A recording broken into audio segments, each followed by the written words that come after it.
Welcome to the Digging Deep ATVMX Podcast with your host, hailing from Kokona, Wisconsin, riding a CST Tires SSI decals traveling back Yamaha YFC 450R, four-time ATV Motocross National Champion, number 25, Cody Jensen. What's up, everybody? We're back.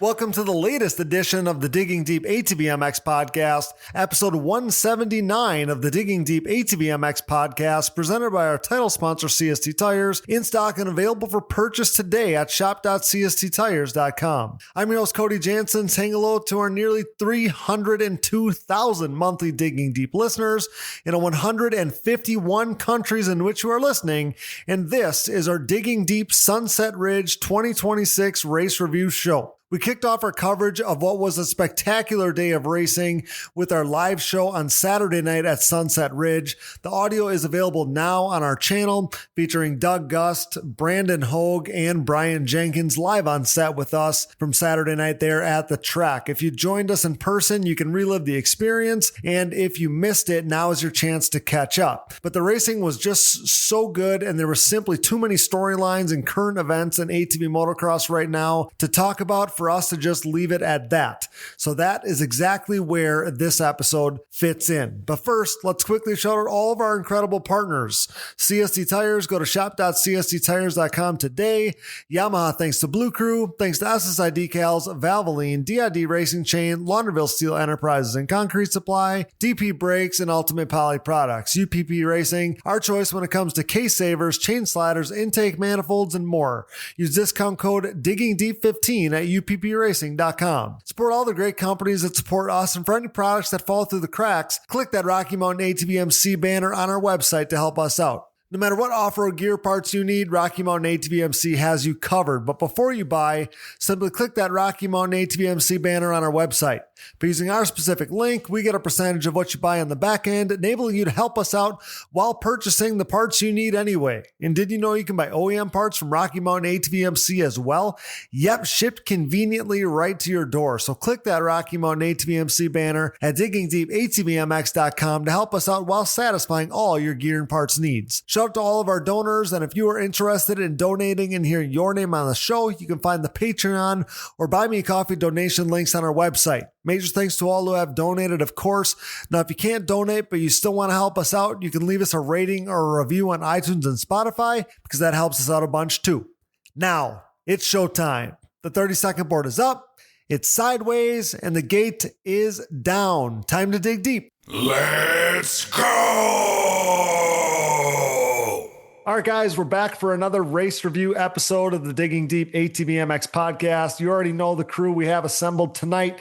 First off, Billy Cottage rejoins the show here. Billy, you missed a good one at Sunset Ridge, pal. You missed a good race there. Yeah, I was pretty close to coming out just to watch at least, and we debated it because the weather here was really bad, and I was going to take the kids camping. I'm like, well, the weather out there looks pretty good, and it didn't work out. Dude, you missed. I mean, the racing was great. Brian kind of outlined this on the live show there. Like, the weather was perfect. Like, it was supposed to be so bad, and then it just ended up being absolutely perfect. So looking forward to reliving the day, reliving the races. Should be really fun here. Billy comes to us courtesy of DID Racing Chain and their 520 ATV2 X-Ring chain. And Brian Jenkins is back as well, brought to you by SSI Decals, setting the standard in graphics, decals, and all vinyl things for decades now. Brian, thanks so much for being here tonight again, pal, and thanks so much for jumping in on Saturday. It was kind of late notice with the whole Chad situation and having to be with Danica and the family and all those things. Would love to have him on the show, but I thought, and I think I said on the show as well, I was sitting in the camper thinking, it'd be fun to talk about the racing. And then we were dealt an awesome day of racing to talk about. So I really appreciate you making yourself available and sitting down with me on Saturday night. That was a lot of fun. No problem. It was really cool too I know I came over a little bit early, but I obviously wanted to see Doug for a little bit, and it was really cool to see him, just exactly how he's always been. He hasn't changed not one bit. Having those Suzuki posters there to sign and, hearing him talk, it just kind of brought back a lot of really cool memories and,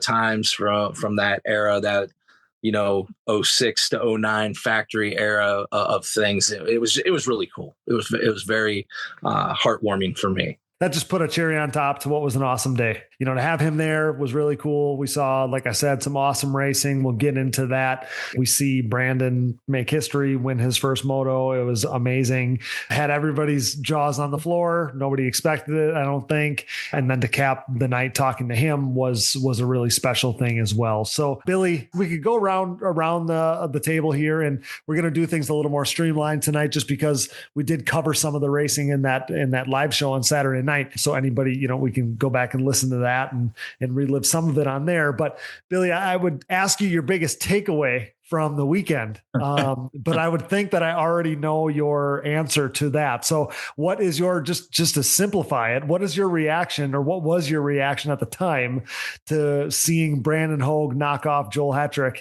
in Moto 1 at Sunset Ridge? I couldn't believe it. I'm sure just like everybody else, Brandon didn't make a single mistake. And that's what I noticed watching. And for the first time, pretty much in the last, I don't know how many years, when Joel took the slower line, he wasn't still faster. That's a great way to put it. Yeah. He could make those moves pretty much anywhere, anytime.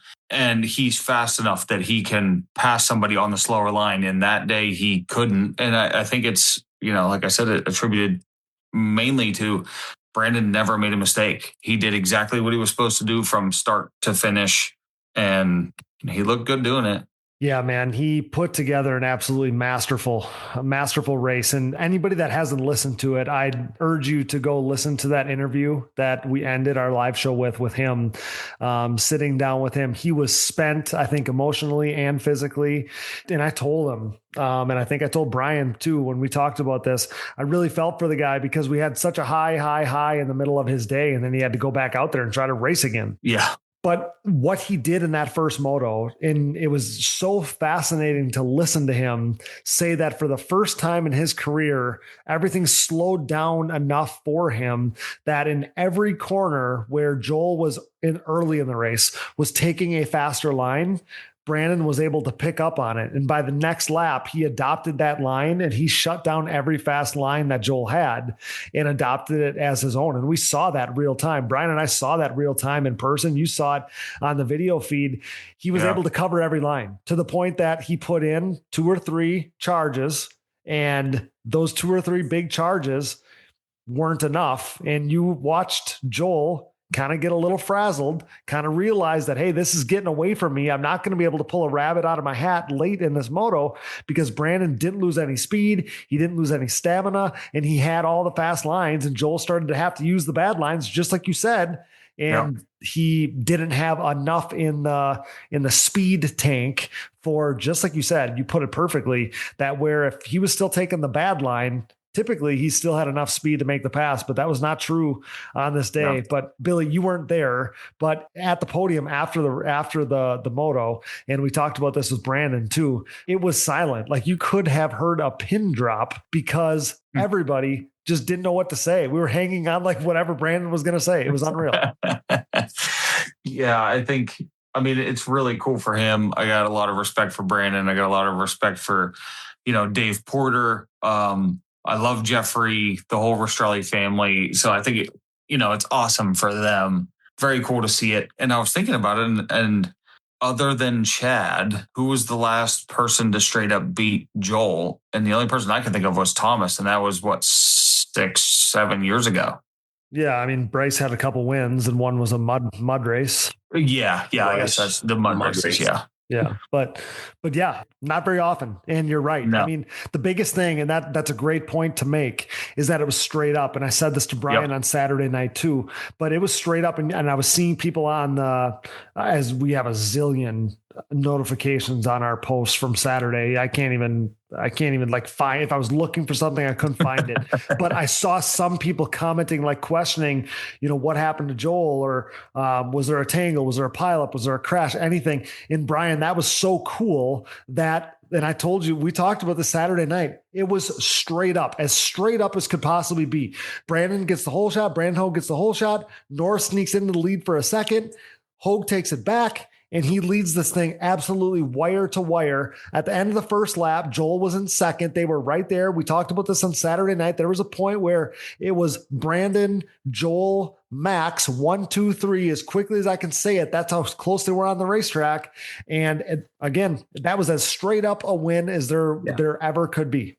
Yeah. Yeah. Like you were saying, about, and Billy had brought up about Joel taking different lines and not being able to make the pass work. When he was taking some of them slower lines, that allowed Max to creep up. So like you said, it was 1, 2, 3. And there was a few moments there, a few laps that I thought, Max is close enough. Max might stick some tires in at this point to try and, get in the mix, because, Joel, when he would do that, he was able to close back up relatively fast at the beginning of that moto. Yeah.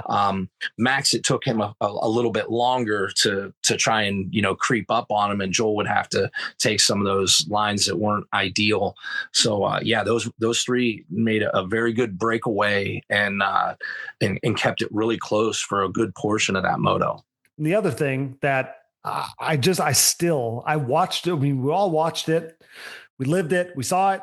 But I still can't wrap my head around what a feat it is to have Joel breathing down your neck for 24 minutes and never crack.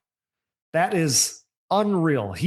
Brandon in that moment looked like a guy that's done that 100 times. And truthfully, that was the third or fourth or fifth time tops that he's had Joel shadow him like that, let alone for an entire moto from start to finish, and to never crack. There are not enough can't be said about that. What a feat. To take my mind to that place, we've all had a faster rider behind us, and it feels like you're running to try to get away from them. And when you can't get away from them, that's an awful feeling. And Joel was And Joel was able to, he kept the pressure on Brandon, but Brandon was able to keep him at bay. And Brandon, when he told us, he described exactly what we were seeing late in the moto. He could tell Joel was searching because he started to not hear him anymore. And he started to, where he heard him a lap or 2 or 3 earlier, he didn't hear him anymore. And after such a long, crazy, hectic, pressure-induced, pressure-filled moto, to have that be the ending, man, what a thing. So, that first moto was incredible. I thought it'd be fun to relive it now, having processed it a little bit, because Saturday, everybody was still in shock. Like I said, that podium was dead silent there as we watched it all go down. Nobody knew what to say. And you talked about, the PRP team, Billy and Jeffrey. What a great, program they have. It was pretty cool because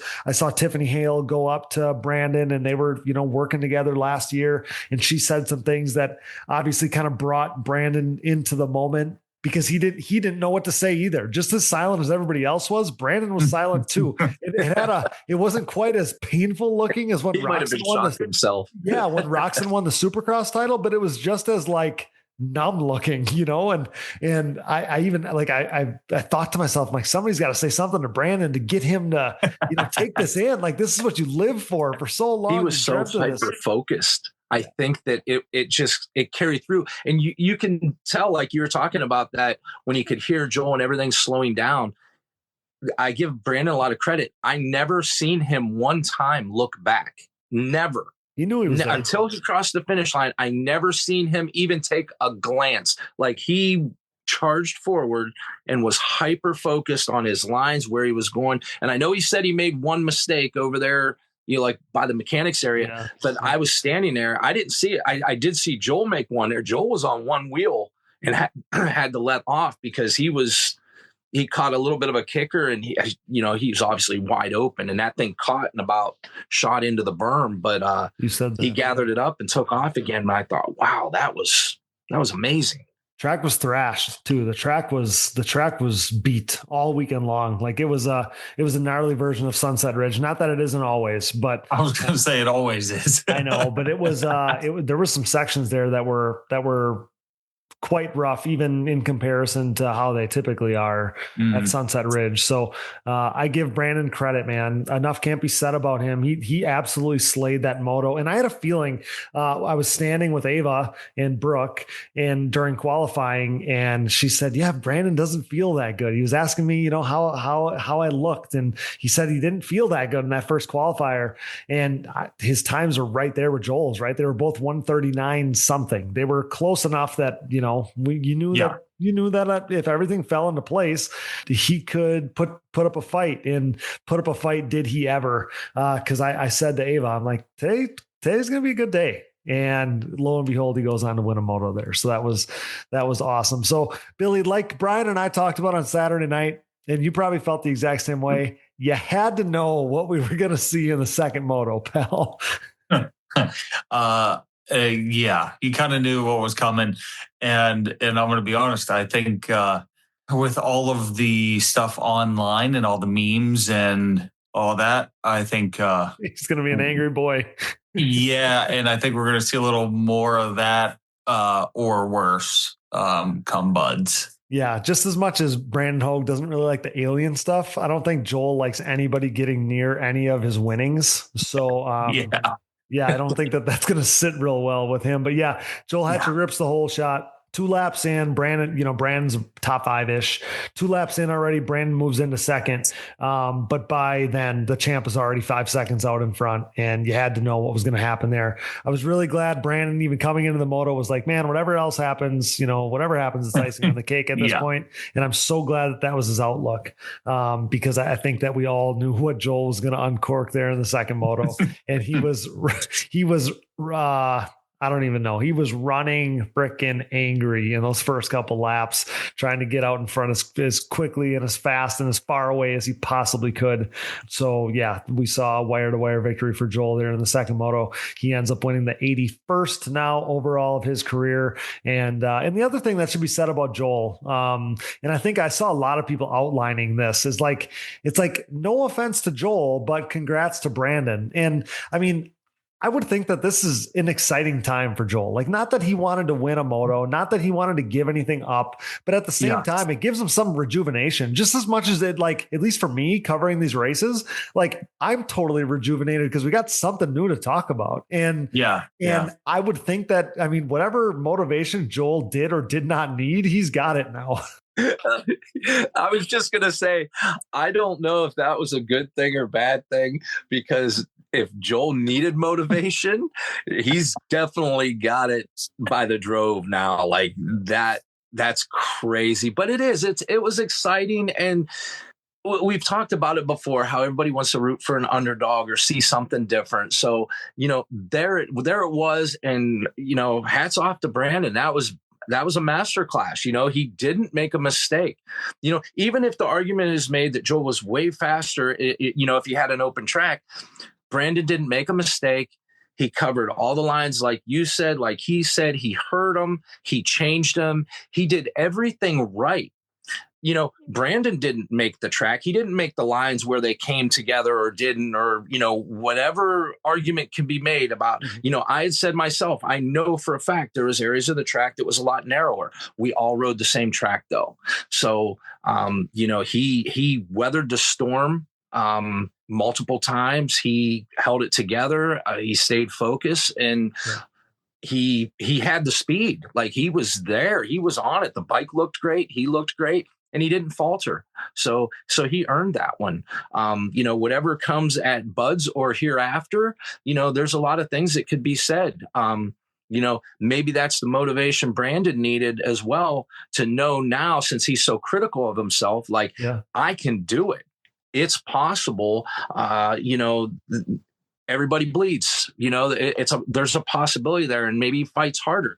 And same can be said for Joel. Joel could be hypersensitive about this and be like, that's it. I'm crushing everybody's egos from now on out. Like, I'm moving you. I'm doing whatever it's got to take, jumping over you. I don't care. We don't know. but it's going to be fun to watch. Oh, it's going to be awesome. It's going to be awesome to watch. And that was something that Brandon made very clear. He's like, I don't think he's an alien. I don't think he's different than anybody else. He's just really fast, but but he's human, just like you said. And that's what has been so hard. And we've said on so many of these shows, like, it's very hard to compare the two. You know, Joel's in a league of his own in what he's accomplished, but Brandon is one tiny little baby step closer in the fact that now he's won a moto. He did knock off Joel straight up in a moto, which we could not say a week ago at this time. And if it's going to be more competitive, like, I'm all for that. They are still, I mean, the difference in what they've accomplished will never be met. You know, Brandon is not going to go on to win 80 some overalls. It's just not going to happen. But I mean, frankly, it's not. Yeah. But that being said, yeah, right. Yeah. But that when being said, like I mean, that, Joel's raced for the last 15 years to get there, you know. I don't know if Brandon is going to be racing in 2041, you know. But that being said, he's one step closer. And now, just like Brian had just outlined, he knows he can do it. Like, he straight up did it. There's no questioning if he can. He did it in a moto at a track that I wouldn't have even typically said. Brandon even kind of said that. I wouldn't have guessed it would have been at this track, but here we are. So maybe at some of these hard pack tracks where Brandon probably shines even a little more, could be even more interesting. It is weird to look at the results sheet here, guys, and see a 2-1 and a 1-2. That is not something that we have seen very often in the last however many years in professional ATV racing. So Joel Hetrick goes 2-1 on the day, 81st overall win. Brandon gets his 20th podium of his career, which is exciting. I believe it's Joel's 127th. So he's got a few more than Brandon there in the podium category. But Brandon gets the first moto win of his career, goes 1-2 for second overall, and gets the 20th podium of his career, which is awesome. We haven't talked about, I mean, that part of the racing obviously stole the show. There was a lot of other great racing, specifically in that second moto, kind of headlined by Max Lindquist as we look at the other guys, because he put in a huge charge. And we talked about this, Brian and I did on Saturday night, but Max put in a huge charge on a track that wasn't super pass friendly, to get in podium position there. So he ends up going 3-4 on the day for third overall, his 13th podium of his career. So Max Lindquist, kind of that big three that we've been seeing, that there's no doubt that that's the big three at this point of Hetrick, Hoag, and Lindquist. Mason Jackson is kind of breaking out of his whatever slump he might have been in, or the injuries, the things that he's been working through.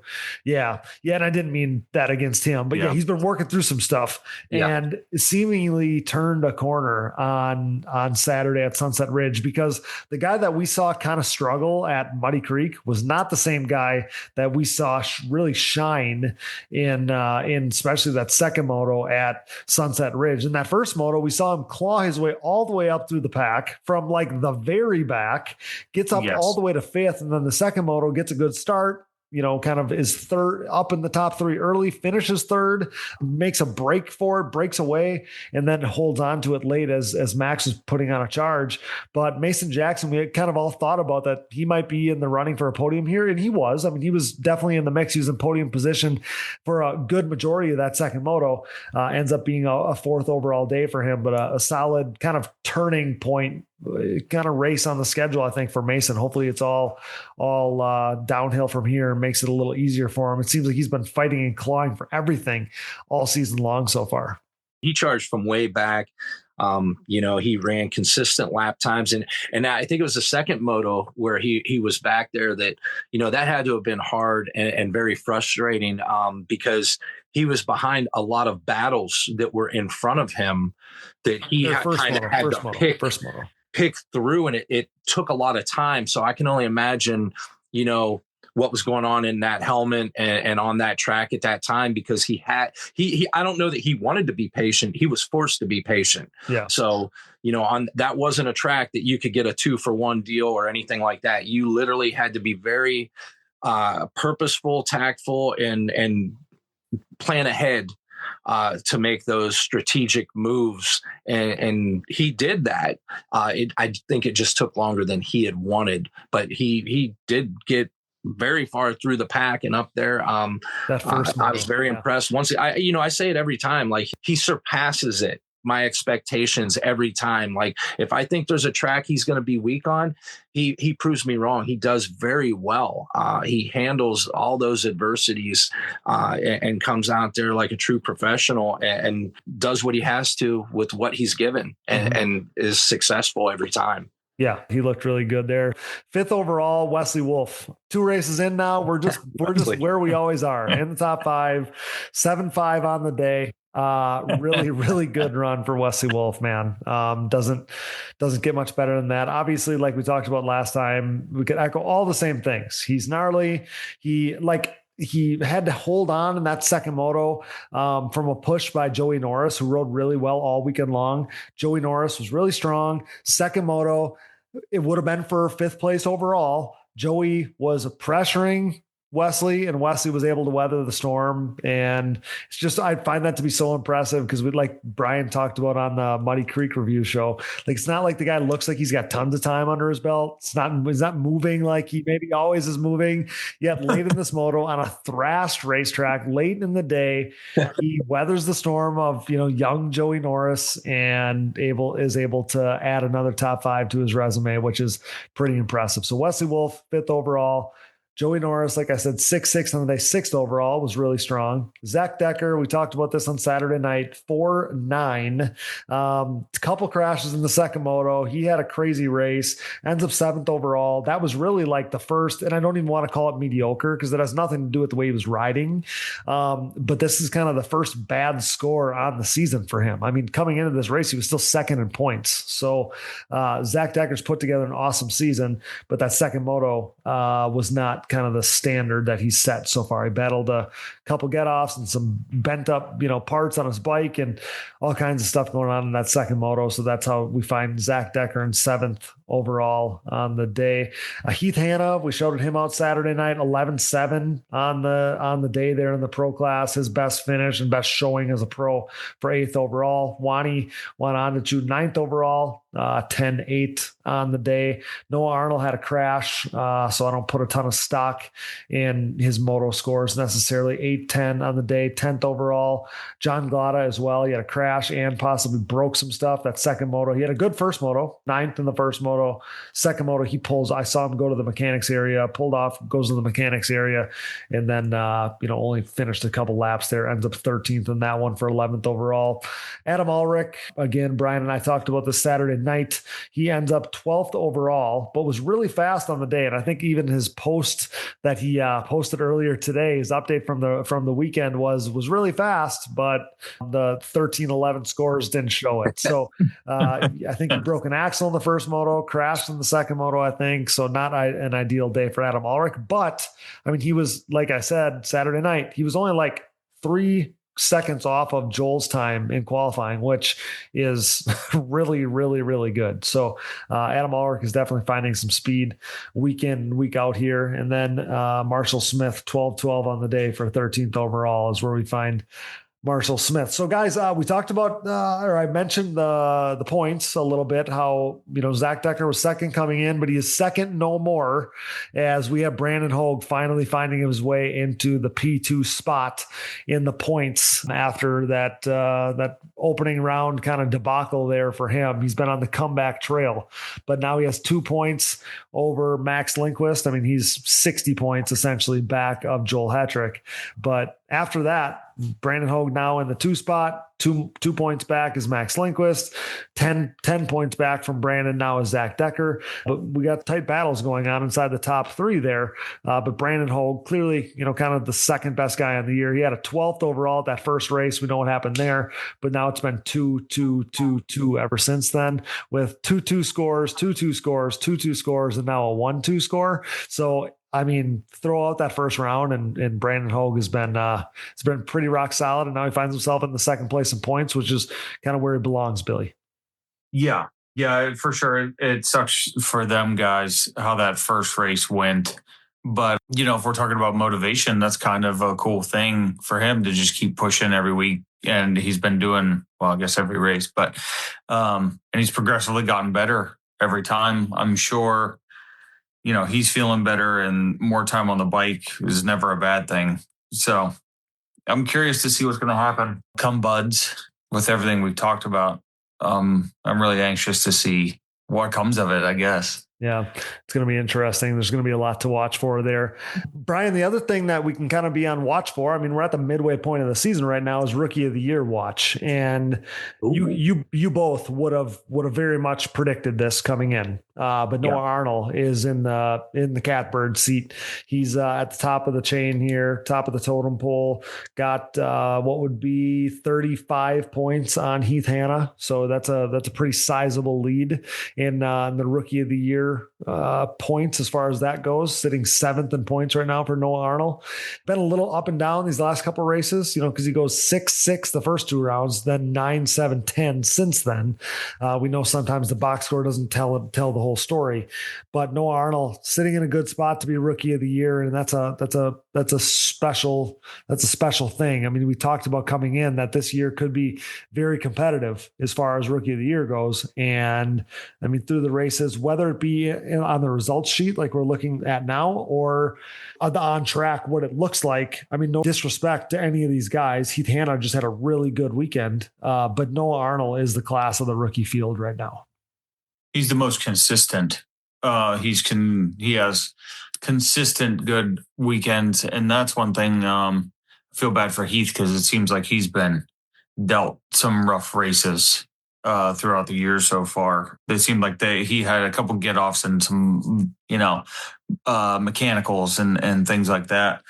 But yeah, as far as consistency, Noah's got it. And even with the up and down that we're talking about as a rookie, that's still really consistent. Yeah, it's to be expected.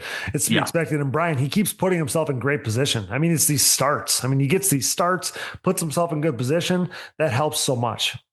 I think that's a big part of it, getting out there, getting a good position, and then getting to see, we've all called this, getting to see what the fast guys are doing, getting to follow them, getting to, see what lines they're taking, how they're taking them, certain things that they're doing special or different that he's not or picks up on, and he's talented enough to pick up on that and adopt that. So, I mean, he's learning and picking it up pretty quickly. Let's face it, for a kid that I don't even believe he was supposed to go pro this year. I think he was going to stay back before he went into the pro ranks. So for him to be where he's at right now is a testament to how talented and skilled and consistent he has been. So that's very impressive. Yeah, absolutely. I couldn't agree more. So one of my favorite things to talk about, and we're getting to this time of year. We've touched on it a little bit. Football season. Well, that too. I mean, Aaron Rodgers is back. Like, we are so back. I'm trying to already figure out how to get to another Steelers game, Billy. Like, I don't know. They're not playing the Packers this year, but like, I am all in on the Steelers this year. But that's beyond the point. Anytime. That is beyond the point. Team USA talk. We'll get right back to the show. But now, a word from our sponsors. And thank you for listening to these ads. Without these great companies, none of this would be possible. Show your support for the people who support us. The official tire choice of Digging Deep, CST tires are the choice of ATV racing's elite on the track, in the woods, and every other terrain. CST tires swept the ATV racing world in 2022 as Joel Hetrick, Bryson Neal, and Bo Barron rode their Pulse MXR and Pulse HT tires to an ATV Pro Motocross title, GNCC XC1 Pro title, and 10th ATV Pro Works Racing title, respectively. Led by champion Joel Hetrick and podium contenders Bryce Ford, Jeffrey Rastrelli, and Nick Janusa, CST's Pulse MXR tire is the most trusted tire in ATV motocross today. Available in soft and standard compounds, the Pulse MXR offers the highest level of traction, most predictable cornering, and superior wear characteristics when compared to the competition. And did I mention they have a contingency program as well? Visit shop.csttires.com to join the CST takeover today, or prepare to be beat by someone who did. The best of the best choose CST. Do you? You know we're Team Blue Crew here at the Digging Deep ATVMX Podcast, as the Yamaha YFZ450R is the official ATV of Digging Deep. In a move started by 8-time ATVMX Pro Class National Champion Chad Wienen, who with his next championship will become the winningest champion in ATV motocross history, we are living in ATV Racing's YFZ 450R era. Alongside Wienen, 7-time GNCC XC1 Pro ATV National Champion Walker Fowler welcomed a pair of new champions to the Yamaha Champions Club as the podium-proven Yamaha YFZ 450R proved to be the winning choice for Joel Hetrick and Bryson Neal. This unprecedented success for the YFZ 450R, its unrivaled quality and performance, and the clear fact that Yamaha is the leading OEM supporter of ATV racing has resulted in a complete Yamaha takeover within the sport quad market. Evident by the continuation of Yamaha's Blue Crew Racer Support Program, Yamaha riders will once again cash in on payout and prize opportunities in 2023, including a chance to win a brand new YFZ 450R. For more info, head over to YamahaBlueCrew.com. Follow Yamaha Outdoors as well as the new Blue Crew official channel on social media,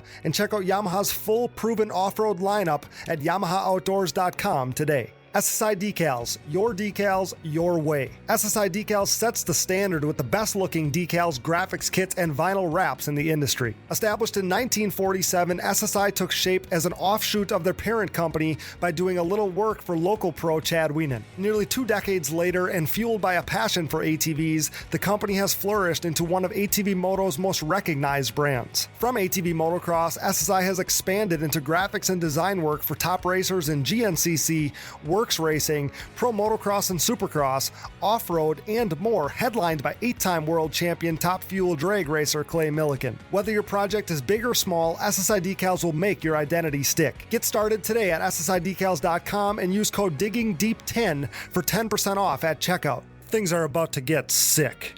The Digging Deep ATVMX Podcast is brought to you in part by DID and their wide range of championship-winning chains. From the street to the track and everywhere in between, DID chains are designed to give you the optimal riding experience with great performance and increased chain life. Consistent to the core, pick up your box of reliability today. DID, what drives you? Team USA talk. And Team USA, I just said no disrespect to Heath Hanna, but no disrespect to Zach Decker, Mason Jackson. I love these guys. They both had really good seasons, but there is no way that Team USA can't be Joel, Brandon, Max. Unless Agreed. there's some other factor here. But in my mind, there is no way that Team USA is not made up of Hetrick, Hoag, and Lindquist. There's no way. I agree. Same. Yeah. They've proven themselves. And I think that might have been one of the reasons why Zach was a little bit out of the norm this weekend. I think he put a lot of pressure on himself because he knew what was at stake and what was going on. And I wasn't sure if this was, the race. I know in years past, they had the meeting and they would discuss it and, things were decided upon and whatnot. But I didn't know if any of that went down this year, or if that was set in stone, how they were going to decide or choose at what time. So I had people this weekend that I would expect to be in the know on Team USA coming to me, looking for info. Right. Whether they were playing dumb and they were just probing me, or they knew they were actually looking for info. But obviously, Joel is obviously a lock. Brandon, the way he's ridden, is obviously a lock. And the Rastrelli racing team has sent, Rastrelli's been there. He sent a bike before. He was riding for Baldwin at the time, but I would expect that those guys can make that happen with everybody involved. And again, it's actually a testament to a guy like Zach that he has been very much in the conversation, because, coming into the season, we've never seen him be this much of a staple at the front of the class. So again, it is an absolute credit to him that he's in this conversation. But Max has been so rock solid. I feel like you send Max to a race like this, and again, no disrespect to anybody, but I know exactly what I'm getting from Max if he goes to this race. He's never been there, but I already know what to expect from him. Plus, he's Chad's understudy, and Chad is Team USA. Chad has been Team USA from day one. It just feels like this is meant to be this year, and I'd have a hard time seeing it any other way. Yeah, well, we don't have the answers, and I definitely don't have the inside line and info to give anything away or say anything. Yeah. So, I mean, with just the facts that we have to go on, I think we all would probably agree. I mean, we've seen it on the track time and time again now, because we are at the halfway point, and regardless of how you look at it, you see it happen weekend after weekend. So, if that's the call that's made, I totally get it. If they wait longer and things change, I mean, I don't know. Like I said, I don't have any stake in that. So I can't speak on it. It's a fun team, like we got knocked off last year. Things didn't go our way. That's a young, hungry team right there, which is exciting. You have Joel as the leader. Brandon's been there once, and he came down and sat with me on Saturday night and is still wearing his Team USA watch from way back then. Like he's nice. Like that's a cool, like he's going to be stoked to represent the team again. And it's Max's time. Is just the way I see it. So yeah, it's going to be exciting. And again, whoever you put in there, it's going to be a young, hungry team. And I think that is going to be an exciting thing to go over there. There's something to be said about the guys that have been there a number of times and been overseas and represented Team USA and know the whole deal. But there's also something to be said about the guys that have dreamt about doing it. Guys like, Max or Zach, Brandon dreaming of getting back there. There's something to be said about that hungriness, that hunger as well. So that's going to be fun to see no matter how that plays out. So we'll follow that inevitably for the next month or two here as we wait to hear more. I think those guys would work well together. I think so too. I really do. Yeah, I think so too. It's kind of the best of, it's the big three, but it's the best of everything that is in the top of ATV motocross right now. Then let's touch on, we talked about some of the amateur stuff on Saturday at the live show. Pro-Am, we wouldn't have talked about yet because that happened on Sunday. We saw some really good racing. Joey Norris, after some ups and downs, and we didn't see him at the last race in the Pro-Am class and all those things, he had a very decisive 1-1 victory on Sunday, did Joey Norris. So credit to Joey, who won that first moto handily, had to go up and get Landon Korn in the second moto, and ends up winning both motos there on his way to a 1-1 victory in the Pro-Am class. Noah Arnold goes 2-2, very respectable. He won the last race. This is kind of the battle that we wanted to see for the championship there in Pro-Am. So I think that we're going to probably see that down the stretch here as Joey Norris goes 1-1, Noah Arnold goes 2-2, and Adam Ulrich, after a crappy day like we outlined on Saturday, has a comeback, good solid 4-3 day for third overall in Pro-Am. Pro Sport we talked about on Saturday night as well. Landon Korn goes 1-1. Jeremiah Newton goes 2-3, which was really good for him. He's been in the mix now and on the podium back-to-back races. And like Brian pointed out, Brian surprised me with on Saturday night, Carter Buff goes 6-2. My guy, Carter Buff.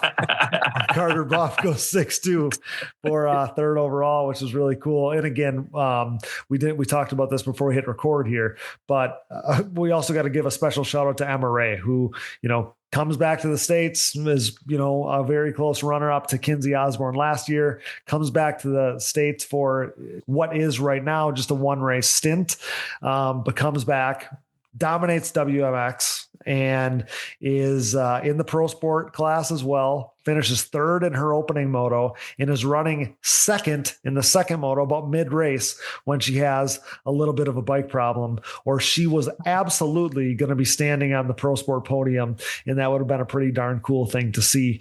But Emma Ray deserves a shout out there in the Pro Sport moto as well, Brian, because she was, we talked about this before we hit record. She was going to be standing on the podium. She absolutely was. It's not like she had a problem on the opening lap when she, got a good hole shot and was there. No, she was going to finish in the top three of that Pro Sport moto and probably finish second overall. So a bummer that we didn't get to see that, but the way that she rode on the weekend had everybody talking. Oh, I can't agree more. I mean, I am completely like just gutted for her for that to happen, because like you said, she was poised in the position, running the pace. Like she owned that. She was just taking that home. And there's no doubt in my mind that should have finished that out there. Had not, I think she lost an injector, but she was there. And wow, what a story, to come over and, not only go out and put on a show in WMX the way she did, but also in the pro sport. I think she surprised a lot of the guys too. I mean, she was there. So hats off to her. I really hope that she comes and does it again. If I'm being honest. I mean, I'd love to see it, and I'd love that for her, for her to have that success, because it was right there for the taking. Little redemption would be nice. Yeah, absolutely. Redemption, because I felt like that was one that slipped away, and it wasn't her fault. It wasn't anything you could do about that. So she was right there, though. That's, I'm sure she could taste that. It was that close. If she's got an opening in the schedule, like you kind of hinted at earlier, Brian, I mean, that would be a fun thing to see. And if anything was going to prompt her to come back, it would be something like that, where she was so close. She really was so close to being on the pro sport podium, and, wasn't able to seal the deal because of, the shortcoming of the bike here, kind of fluke deal. Like you said, it was an injector, but that might be the motivation to get her back here. So that would be cool. But like I told you guys, it was so fun to watch her ride, because she was riding so angry. It was like she had a point to prove. And that was fun. Like she's always, you always could see that aggression in her, but I don't know, just there was something about this weekend, man. I don't know if it was the Yamaha or what, but she looked freaking on point. She looked amazing. And like I said, just that aggression, that anger that she was riding with stuck with me. So like we said, she goes 1-1 in WMX, very decisive 1-1 victory there for her. Olivia Joyner goes 2-2, kind of a comeback race for her. We talked about that Saturday night, Brian. She's been on the comeback trail, had an injury in the preseason, and we finally are seeing where we've expected to see her over the course of the last couple of years. She's been I would call her a podium regular almost. Yes. And we saw her back on the podium there at Sunset Ridge, and then Lane Fryer goes 4-3. And it was the first moto, right, Brian, that she flipped over. She went end over end with like 2 corners to go right in front of my camper. Yeah. And I watched her. Yes. And I watched her go head over heels, and I'm like, and she had a big gap. I mean, she was clearly second at that time.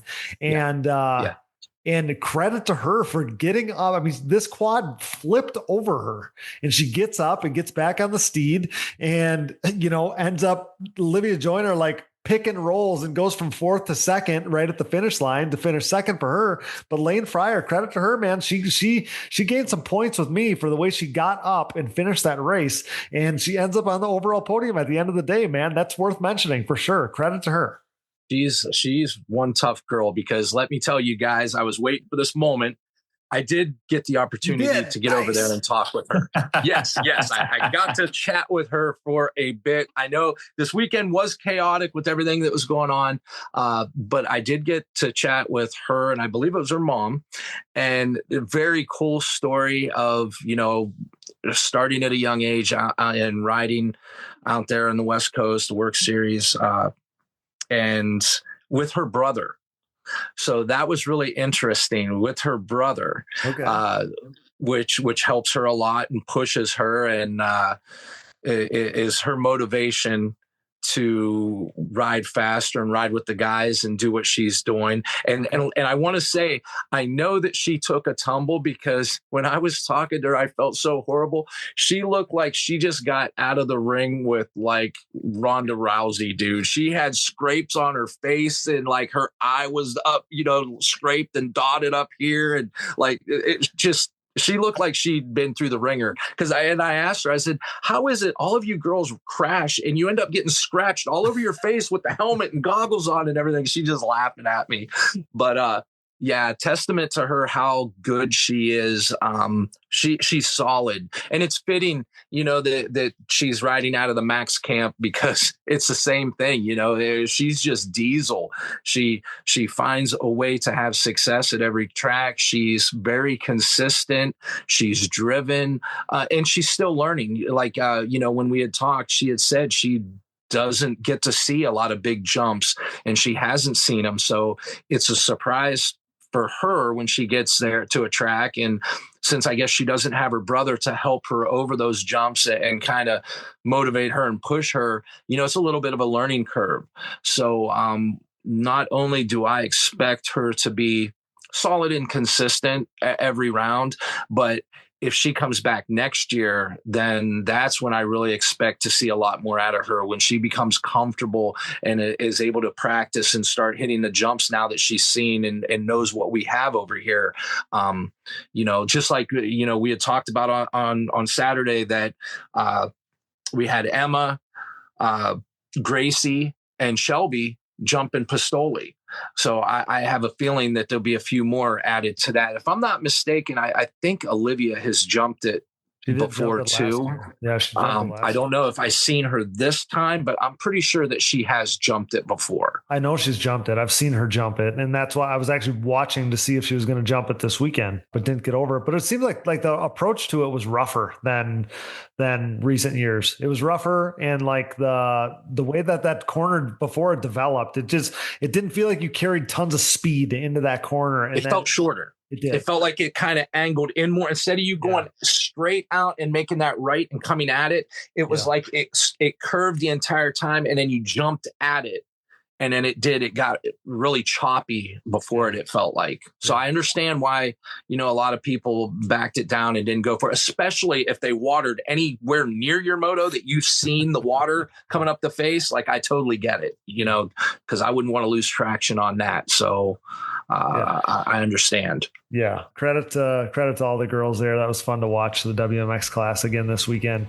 For over 150 years, Valvoline has been dedicated to constant improvement and innovation across all disciplines of racing. As a proud member of Team Valvoline for nearly a decade, I have witnessed their unwavering commitment to pushing the boundaries of performance. Valvoline has sponsored some of the greatest names in motorsports, solidifying their position as a powerhouse within the industry. Being a part of this historically great team has been an incredible privilege. When it comes to my equipment, whether it's my daily commuting vehicles, race quads, or anything in between, I trust nothing but Valvoline. Their range of products and lubricants consistently deliver increased horsepower, durability, and engine life. I'm excited to announce Valvoline's breakthrough in performance, Valvoline Ultimate Power Sports. With up to 8 times stronger rust protection and 50% better wear protection, this cutting-edge formula ensures your ATV's engine runs smoother and longer for the ultimate ride. Tackle rugged terrains with confidence, knowing your ATV's engine is equipped with the best protection available. Ready to experience the next level of performance? Head over to shop.valvolineglobal.com and use code DIGGINGDEEP10 at checkout to unlock an exclusive 10% off on your purchase. Don't miss out on this limited time offer to enhance your ATV's performance with Valvoline's Ultimate Power Sports engine oil. Hey everyone, this is Larry Mills, president of DP Brakes North America and proud partner of the Digging Deep ATVMX Podcast. We at DP Brakes are a longtime supporter of ATV racing and the world leader in sintered brake technology, dominating the ATV world for decades by supporting the best four-wheel racers on the planet. This year's lineup includes Jeff Rastrelli, Mark Baldwin and Baldwin Motorsports, Ford Brothers Racing, Nick Janusa, and many more, including Mr. Digging Deep himself, Cody Jansen, plus all the top 17 GNCC pros such as 7-time champion Walker Fowler, Bryson Neal, Hunter Hart, Cole Richardson, Jared McClure, Adam McGill, and previous champion Chris Borich. These top riders continue to appreciate the high performance and impressive durability that their DP brakes have to offer, products that ultimately help place them on top of the podium week after week. DP brakes are available through www.dp-brakes.com, or you can purchase them through your local Parts Unlimited stocking dealer, or you can even message us, myself, Larry Mills, or DP Brakes on Instagram or Facebook. And if you have any questions about product or sponsorship support, please ask us. We are waiting for you. Join the best ATV riders in the world equipped with DP brakes, and have a great year, everyone. Headlined by the 4130 Chromoly, Launderville Steel and Concrete Supply is a full-service steel supplier of new and surplus steel, aluminum, and stainless steel products. This racing family-owned full metal service center and concrete product supplier comes with over 30 years of experience serving the entire United States from their central Midwest location. As the number one choice for nationwide shipments and with available next-day delivery in select areas, LSE has you covered near or far. 4130 is not just the chromoly tubing and plate used in the building of chassis for an array of motorsports applications, but it is also the name of the newest addition to the Pro Paddock with riders Jaden JJ Launderville and Max Lindquist, introducing the new 4130 Motorsports team. Launderville Steel offers a large selection of material for any project, including their concrete division that can supply everything you need to complete your next business or personal project. For a quote or more info, visit laundervillesteel.com today or give them a call at 715-675-6193.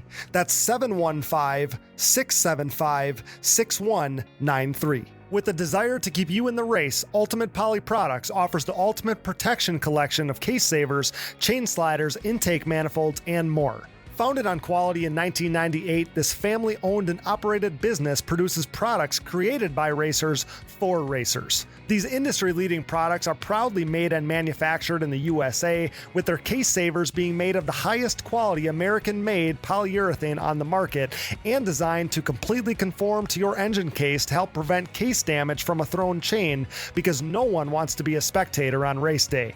Join top pro riders like Bryson Neal, Walker Fowler, John Glotta Jr., Adam McGill, Cole Richardson, and more by using UPP Racing products. Use discount code DIGGINGDEEP15 at uppracing.com to save on your next order.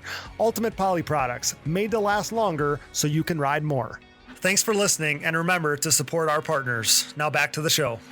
I also want to give a special shout out to Gage Fuller. So Gage Fuller, Minnesota kid, I believe he's 17, young kid. He raced pro sport the first moto, and something happened, pulled out of maybe the second moto. But he had a crappy start in the first moto of 16 to 24. And we know 16 to 24 is a fast class, college boy, and always has been, and claws his way up to fourth in the first moto, and was really impressed with that. Second moto, they were the race right in front of my moto. And I just told him, I'm like, and I've always believed this. I'm like, I've always been conscious of whatever moto, whether you're only racing 2 motos on the weekend or 8, the last one, you always want to be your best one, right? Like you want your best, you want to leave it all on the racetrack. You want to go home happy, that's the one that you're going to dwell on the whole way home. Yeah. So I said to Gage, I'm like, man, like go leave it all on the racetrack, end this thing on a high note. You're going to go home happy.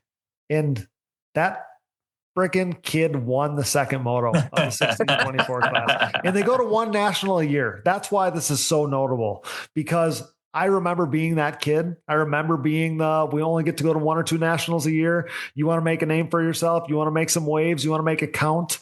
And I just had these shades back to, me doing that when I was a 16 or 17-year-old kid in the A class, and to see him do it, he goes 4-1, upsets Casey Fancher, who's been awesome. I mean, he's like the favorite on every gate that he's on. And Gage Fuller gets it done. Second moto, he goes 4-1 for second overall. Casey still gets the overall, but that was just something really notable. And his dad went 1-1 Nate Fuller went 1-1 in the 30 plus AB class. So pretty awesome weekend for the Fullers from Minnesota. That was something I needed to mention, because awesome credit to Gage, awesome ride. And again, it just brought back memories of me as a kid and how much those memories, those race wins meant at the time. It felt so big. That's awesome. You'll remember it forever. They will remember it forever. So maybe they can get back to another race this year. We'll see. I know none of them are any closer to Minnesota than these ones were, but we'll see. The other thing I want to talk to you guys about, and how good was third place in pro sport for fantasy? It was awesome. Like the fact that you couldn't predict. It was so hard. It was so hard to predict what was going to happen. That was like my most fun thing of the weekend, was trying to figure that out. It was awesome. And we only had one person pick the actual perfect team. I got fourth. My guy took fourth, not third. And so did mine. So did you have Klutwick? Yes. So did I. And my dad said to me after the fact, he's like, hey, I took Klutwick. I'm like, yeah, so did I. So that was really strong. And that was one of the other things I thought if Emma would have finished, like where she was running, she was probably going to finish second. But like, it would have been pretty cool if she would have been the pick in the pro sport class. Did you add her? Oh yeah, she was in the game. Okay. Yeah. I didn't even see her in the game. Yeah. Oh yeah, she was in there. Well, I went in before. Like, I think I messaged you guys and said that hey, Emma signed up for this. Yeah. And everybody's like, interesting. So I didn't get a chance to go back and even change my pick. So I always go over them, and this is hard from the racetrack. There's a million things going on, but I always look last minute, like not last minute, but like at 8 a.m. on Saturday for whatever class we're doing, because you can basically sign up until then to add whoever is a late add to the races. So that was so much fun. And I've had a couple people say to me, like, it's so hard to make up points in the game. Well, with that wild card pick, I mean, you get 25 points for nailing it. You get 10 for being one off. You get 5 for being 2 off. I mean, 25 points is a ton. Like, you could actually make up some points. That's cool. So I like it. That was a killer idea. I never knew how we were going to adopt it, but this is something that's been in my mind for a long time. And I'm glad that we're able to still do the tier system, because I want all the pros to be, kind of up for selection. Yeah. But yeah, that's been a really fun pick. So that takes me to my next point. So do we want to stick with, are we going to stick with, third place in pro sport again, or do we want to, shift over to WMX, or what do we want to do? Well, I say we change the number. Even if we stay with them guys, we change it. We go second or fourth. I like it changing, like evolving, and it's not the same. I like it. Yeah, I agree with that. So we're going to stick with pro sport for another race. So what's more fun, second or fourth or fifth? You wait till the last second, decide. That's what makes it so great. I think I like fifth, maybe, because then you're maybe a little bit different. Could still be the same guys, but it also could be somebody totally off the wall. Right. You're right. I like it. Like I said, I'm okay with any of that. I just think it makes it so much more exciting, and it gives a spotlight to different people as well. My other thing is now people are going to be more in the rhythm of looking for this. My biggest thing is I just wanted to make sure everybody knew. I tried to shout it from the rooftops and put it in the game next to the profiles and everywhere that you're picking third. You're not picking the winner, But yeah, I think I like it. Let's go with fifth. We'll make sure everybody knows that we're going to try fifth for pro sport. You're going to try to predict fifth in the pro sport class. We'll put it on the game and everything else. But yeah, I agree. It was so much fun. It was an absolute hit. So I like it. I like that a lot. Do we move Brandon to tier 1? Because there's a lot of people thinking he's going to pressure for wins now. I know, but then it's still going to be Joel gets 100% picks Brandon. Now nobody picks Brandon. It's a tough thing. It's a really tough thing. We need more. We need more data for that. It's hard. and that's what I do deal with this, because I'm like, okay, like I literally thought to myself as I'm trying to figure out, because I was actually trying to figure out, could we have less tiers for the pros and then have WMX and pro sport? I was trying to figure that out. But I'm like, mix that up one time, like one of the rounds. Well, and I thought about the fact, I'm like, okay, we're burning a whole tier on having Joel. Every single person has Joel. Do we just take Joel out? Do we like move everybody? Because he's already by himself. Like everybody's already picking Joel. So whether he's in the game or not in the game, doesn't really matter.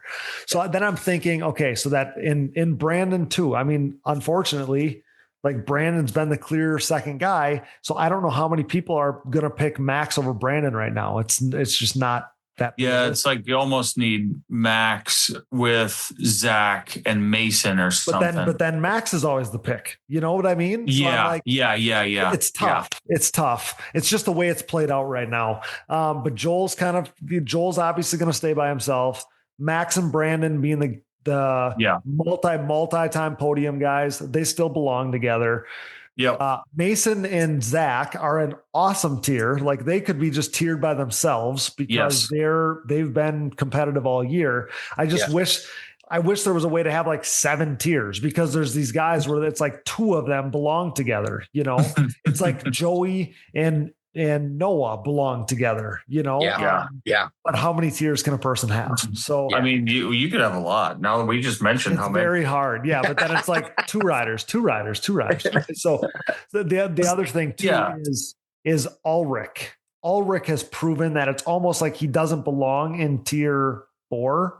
Yeah. But I don't know that he doesn't belong in tier 3 with Zach and Mason either. Right. So he's like a rider, and I've ran into this over the past few years as we've done this.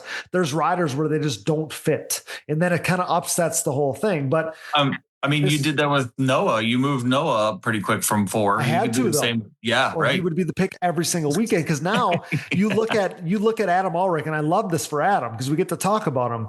Yeah. But his pick trend is like 70% on the weekend because he's like the guy. Now it there's times where bad luck happens. You better quit breaking axles then. That's what I was going to say. So only one guy, and it's killer that he did this, had the perfect team of Joel, Brandon, Mason, Heath Hanna, and Carter Buff. How awesome. I can't believe somebody actually had it. He perfectly predicted it all. I'm like, no way. I'm like, there's no way that somebody's going to have had this. That is crazy. He freaking nailed it. So credit to our one and only winner. That was awesome. And we'll do top 5 for Bud's Creek.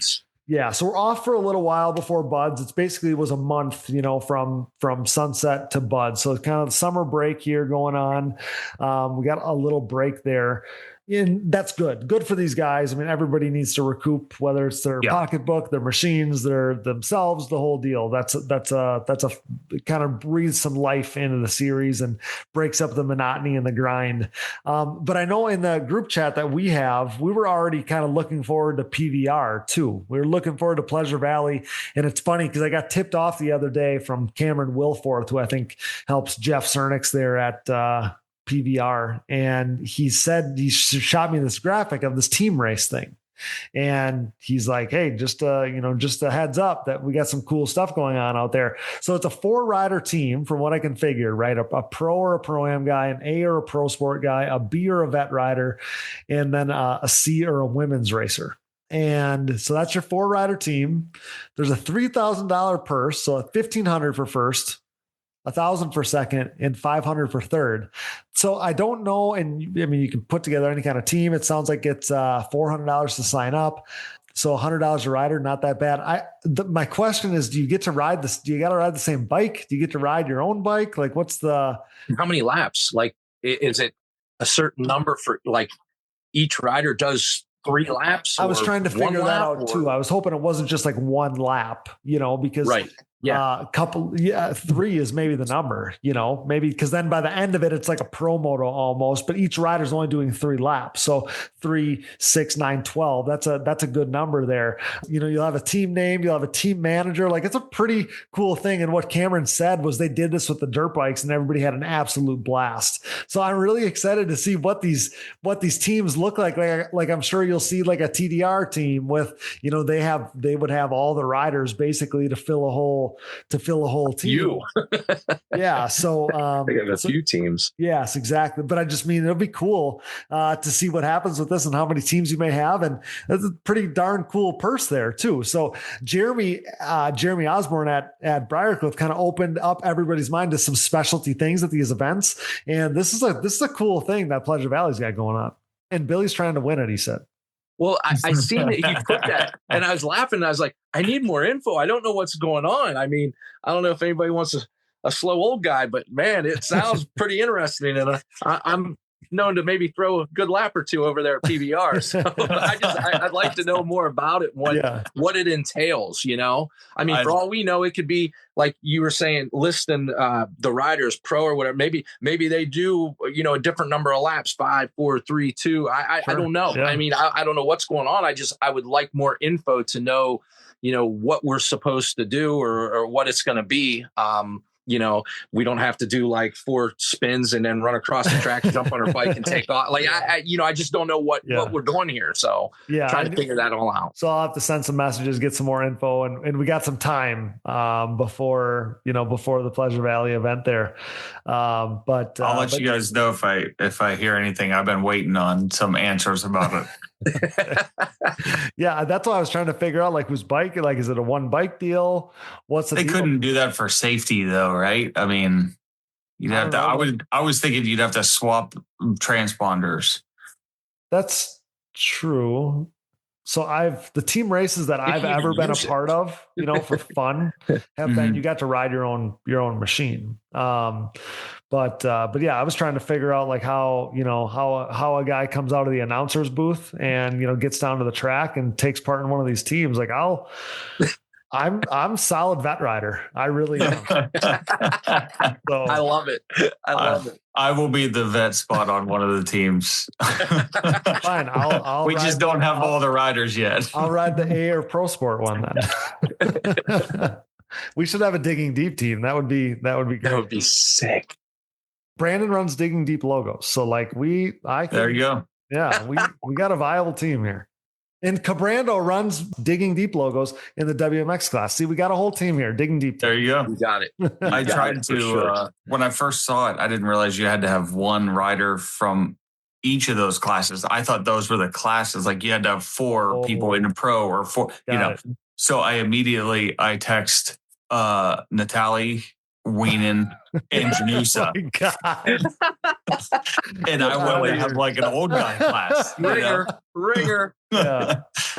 And then John was like, dude, that would be so sick. And then like a half hour later, I texted him, I'm like, oh man, I messed up. He's like, what? I'm like, we can't do that. So that's funny. Yeah, but what a cool idea. News just came out in the last day or two, so it's already got us talking about something that's going on later in the summer. Like that's a fun thing to think about. I'm excited for it. That's really cool. I like that the tracks are thinking outside the box and these guys are looking to do something like that to get people involved and have more than just the cookie cutter, thing that we've been doing. So I appreciate that. Jeff's always been one to do something special, when he can. So that's not surprising coming from that camp. So hopefully he sets a precedence, obviously Jeremy does the same thing. So hopefully these guys that have, taken that extra step and shown the way a little bit for everybody else, hopefully they follow suit and do these one-off things as well.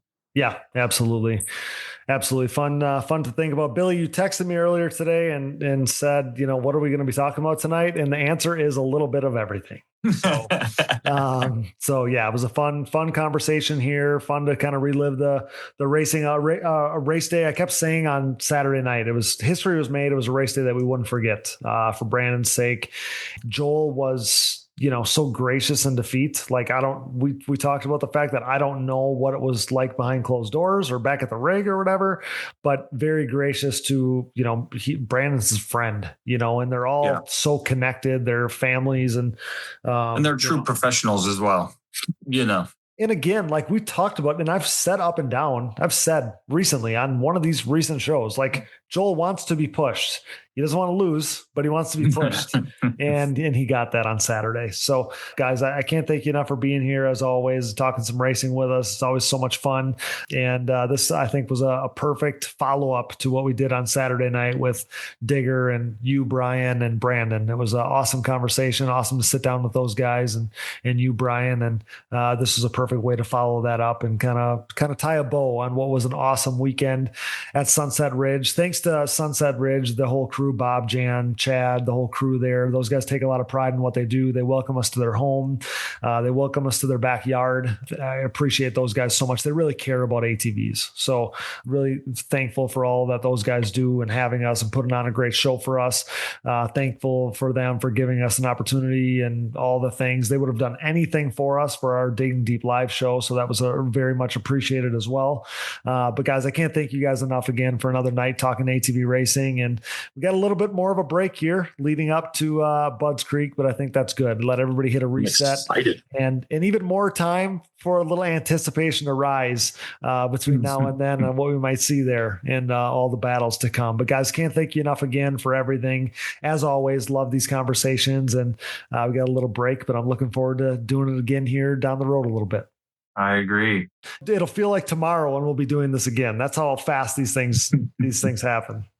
I look forward to it because of that. It's like the conversation never ended. We just pick right back up to start firing things off. So, and we always have so much that we can cover and talk about. So I love it. That's pretty good stuff right there. Nothing's forced. It just comes natural. Yeah, I love it. I can't thank you guys enough for everything. Your staples here at Digging Deep. I can't thank you enough, and look forward to doing it again soon, guys. Awesome. Thank you, Cody. I appreciate it. Yeah, man. Thank you. Love it as always. Awesome, guys. Well, have a good night. Thanks for everything. Thanks to SSI Decals and DID Racing Chain for bringing you Billy Cottage and Brian Jenkins tonight. Thanks to all of our partners, all of our sponsors. And we're going to call it a wrap on our Sunset Ridge review show here on the Digging Deep ATVMX podcast. Have a good night, guys. Thanks so much. Yeah, thank you. Another killer episode in the books. Major thanks to Brian Jenkins and Billy Cottage for joining the show again this week as our featured guests. Thanks to producer Dallas Jansen, my brother, for all his hard work.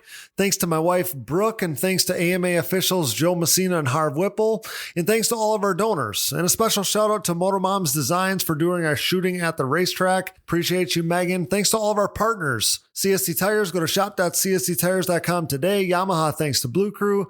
Thanks to SSI Decals, Valvoline, DID Racing Chain, Launderville Steel Enterprises and Concrete Supply, DP Brakes, and Ultimate Poly Products. UPP Racing, use discount code DIGGINGDEEP15 at uppracing.com. Support the brands that support our show, and don't forget to use those codes to save. Find it all on our website, and be sure to click that Rocky Mountain ATVMC banner for all your gear and parts needs and to help us out. And most of all, thanks to you guys for listening. Shop our Digging Deep merch at shop.diggingdeepatvmx.com.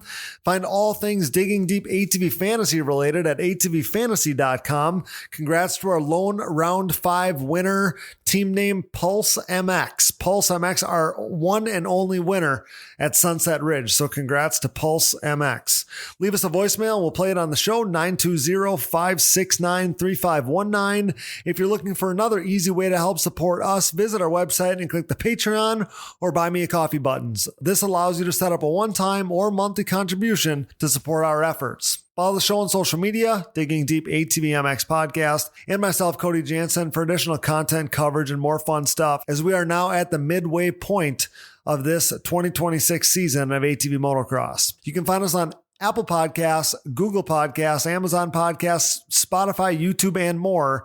Wherever you find podcasts, you will find the Digging Deep ATVMX podcast. All episodes, additional podcast providers, sponsor links, and discount codes, show merchandise, fantasy info, and more can all be found on our website, diggingdeepatvmx.com. So check that out today. Be a friend, tell a friend. Please download, subscribe, rate, review, and share. And with that, for Billy Cottage, Brian Jenkins, Brooke Jansen, Dallas Jansen, and I'm your host, Cody Jansen. Thanks for listening to and making us the most listened to podcast in ATV racing, with nearly 302,000 downloads last month in 151 total countries.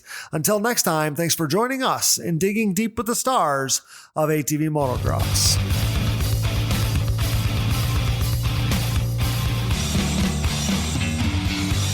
Things are crashing and burning here at the Digging Deep podcast, much like the Titanic. Those guys were hauling ass, for real. I remember watching Doug Gust, I don't know who it was, Steel City, running the same times Friday afternoon as James Stewart was on Sunday back then. It was mental. I've never seen quads go that fast. Quad leaders are freaking gnarly.